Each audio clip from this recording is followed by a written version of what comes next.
مفتی صاحب سے سوال یہ ہے کہ آپ نے ابھی حدیث پاک بیان کی تھی کہ 72 فرقے جہنم میں جائیں گے اور ایک جو جماعت ہے وہ جنت میں جائے گی، تو کیا یہ 72 فرقے ہمیشہ کے لیے کافروں اور منافقوں کی طرح ہمیشہ جہنم میں رہیں گے اور خلود فی النار ہوگا، یا اپنی فرقہ واریت کی سزا بھگت کر جنت میں واپس آئیں گے؟ آپ کا بڑا اہم سوال ہے، بڑا علمی سوال ہے جی، ماشاءاللہ سبحان اللہ کہیں آپ سب۔ حضرت نے بڑا زبردست سوال فرمایا کہ بھائی جب حضور نے فرمایا کہ یہ فرقہ ہیں اور فرقے جہنم میں جائیں گے، تو کیا خلود فی النار ہمیشہ ہوگا، ہمیشہ جہنم میں رہیں گے، یا وہ ان میں سے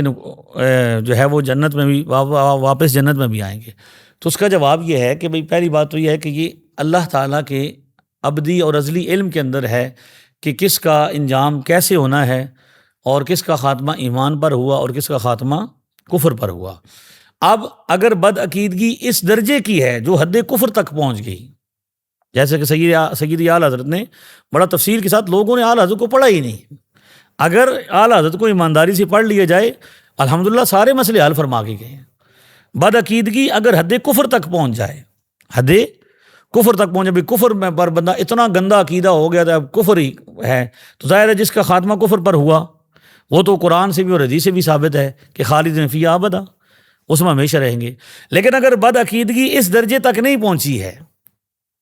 تو اب پھر معاملہ یہ ہے کہ بھئی وہ کفر والی خاتمہ یا کفر والا انجام تو نہیں ہے، لیکن اب وہ یہ دیکھا جائے گا کہ وہ گمراہ ہے تو کس درجے کا گمراہ ہے۔ اب یہ پھر اللہ تعالیٰ ہی کی ذات کا معاملہ ہے کہ وہ کس کو کس درجے میں عذاب دے گا، کس کو کتنا عذاب دے گا، کس کو کتنا رکھے گا۔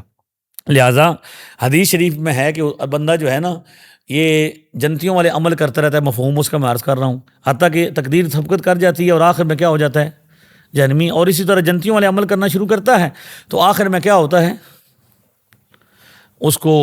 ختم ہو جاتا ہے وہ معاملہ اس کا، اور وہ جنت میں چلا جاتا ہے۔ تو اس پر تو اب اللہ تعالیٰ کی ذات ہی صحیح جانتی ہے کہ کس کا خاتمہ، کس کا عقیدہ کیا ہے۔ ہمارے لیے عمل ہے، جو لین دین ہے، معاملات ہے، معاشرت ہے، وہ ظاہر پر ہے کہ ایک بد عقیدہ ہے، وہ بد عقیدگی پر ہے، تو ہم نے اس کے ساتھ معاملات وہی کرنے ہیں جو حدیث شریف میں ہے کہ بد عقیدہ سے دور بھی رہنا ہے، اس کی صحبت بھی اختیار نہیں کرنی، اور اسے جو ہے نا اس کے پاس بھی نہیں جانا۔ عام آدمی کے لیے یہی حکم ہے۔